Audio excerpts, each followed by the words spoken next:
In a typical city or town, on a typical residential street, we find a typical home occupied by a typical American family.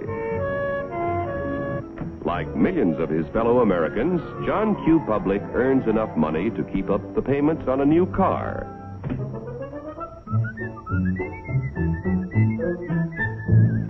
He takes great pride in owning a fine, new, long-term mortgaged home that was built to last a lifetime.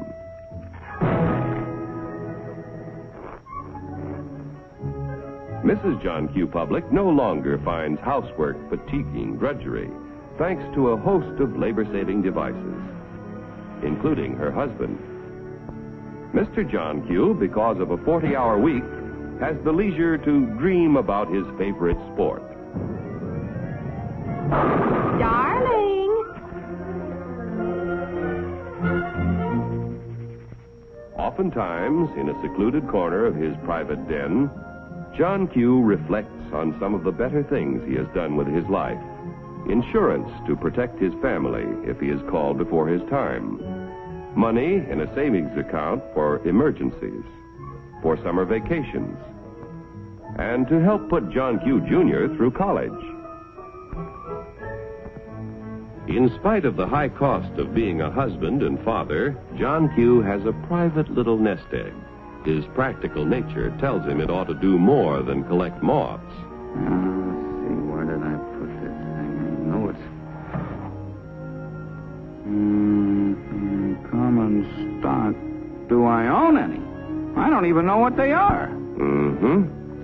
In that case, it might be a good idea to get a little information with a fellow who owns and operates a company that makes and sells oil drums. Each year, customers buy more and more from our... because he makes a better oil drum than his competitors. One day, customers demand more oil drums than the owner can produce. He figures it will take about $3 million to do the job. So he decides to form a corporation to sell shares in his business to raise the capital he needs. First, the owner goes to the state government to get a corporation charter and permit to sell shares in this business. Next, our friend goes to an investment banker and shows him the record of the oil drum manufacturing company's past performance and plans for expansion. The investment banker decides to help our friend sell shares in the corporation to raise the $3 million. However, before any shares in the corporation can be sold, certain information must be filed with the Securities and Exchange Commission in Washington. The investment banker and the owner must swear that the information they file contains nothing but the truth. Registration with the SEC does not imply that the government approves the stock issue as a good investment, but only assures the public the material statements about the stock issue are false. Punishment will be according to the law. After SEC registration is effective, the investment banker pays the owner $3 million in exchange for a certain number of shares in the Oil Drum Manufacturing Corporation. The investment banker sells shares of the common stock to people at a price of $3 million investment and shows a profit for his services in selling the stock.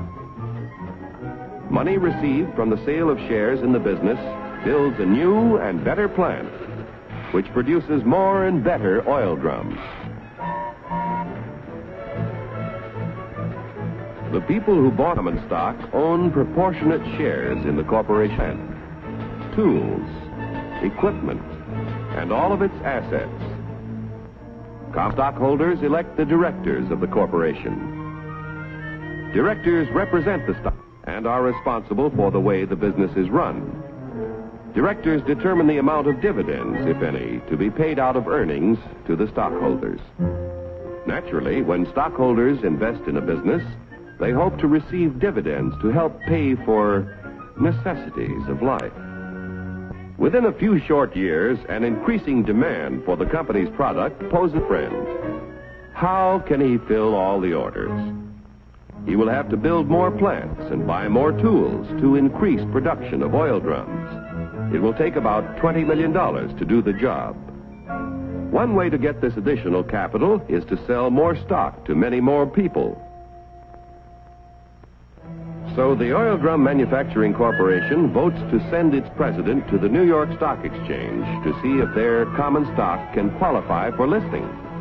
The corporation wants to list its securities on the exchange so that the additional stock they need to sell will be more attractive to investors all over the nation.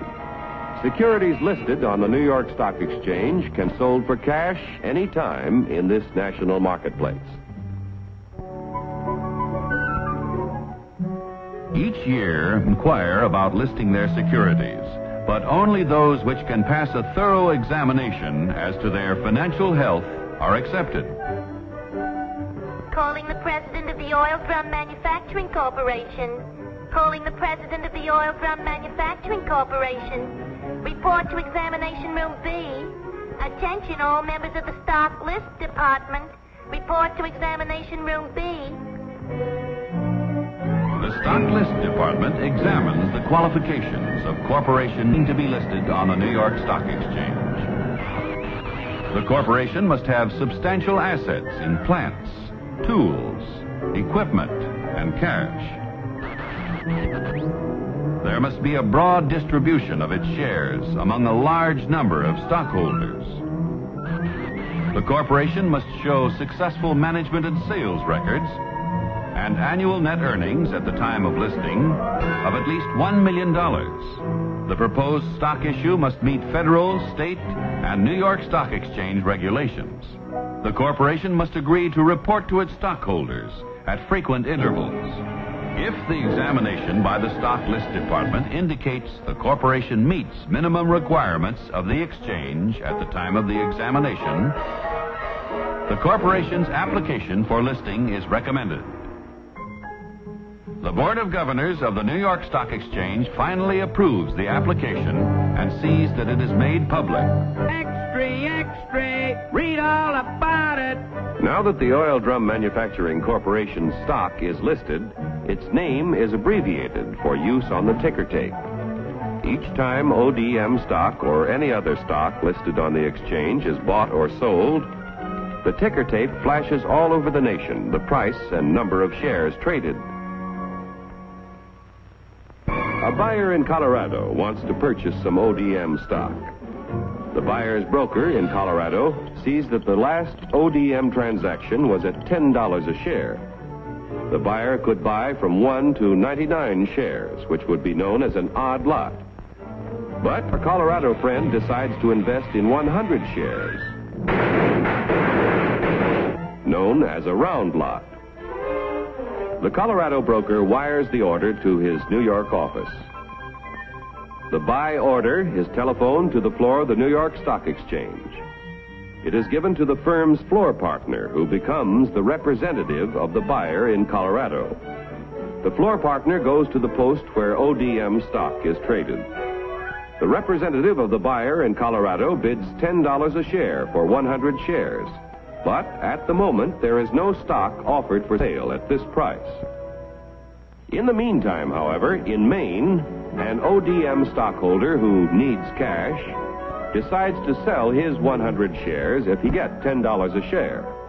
The Maine broker wires the sell order to his firm's representative on the floor of the New York Stock Exchange.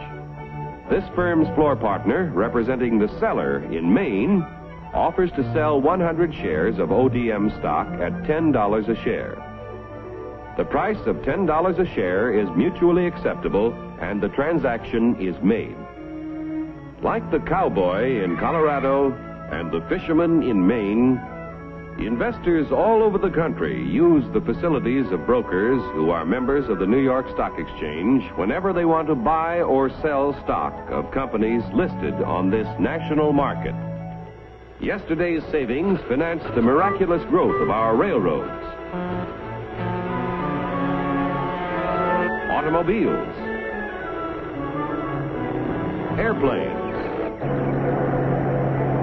farm machinery, communications, electric light and power, textiles, and countless other industries contributing to a more enjoyable life. If a part of our savings continue to flow into industry, American labor, management, and capital can continue to build new tools and plants.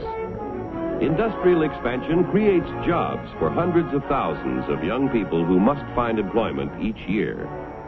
A growing capacity to produce things which make life better in peacetime can be our greatest protection in time of war. When danger threatens, we can convert industry to produce the things we need to defend ourselves. Common stock investments have helped to make our country prosperous and powerful. Owning a share in American industry is like owning a share in the future of our nation. But remember, John Q., there is a risk as well as an advantage in owning any kind of property.